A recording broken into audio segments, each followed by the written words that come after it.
to, ką žaidėt Lietuvoje Europos čempionate, prisidėjus žaidėjom traumuoti? Ne, skirsis aišku kažkiek.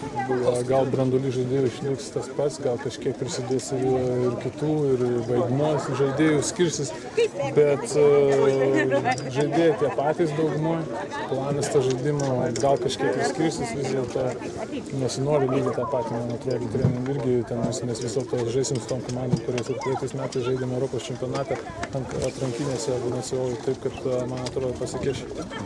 O žaisti lengviau bus turint lyderį tokį kaip Linas?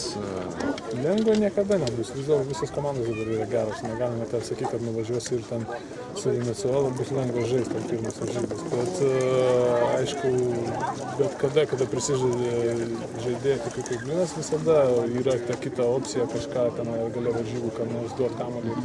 Taip kad gerai, kad jis čia yra, bus reikalingas ir žiūrėsim kaip toliau. Tiesiog ar širdie dabar ramiau yra, negu buvo praėjusią vasarą, atvažiavus čia į pirmą treniruotę?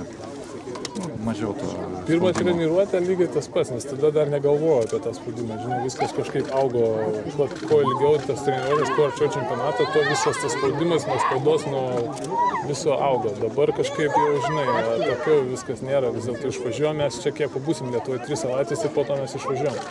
Taip, kad dar nelabai jaučiasi tas.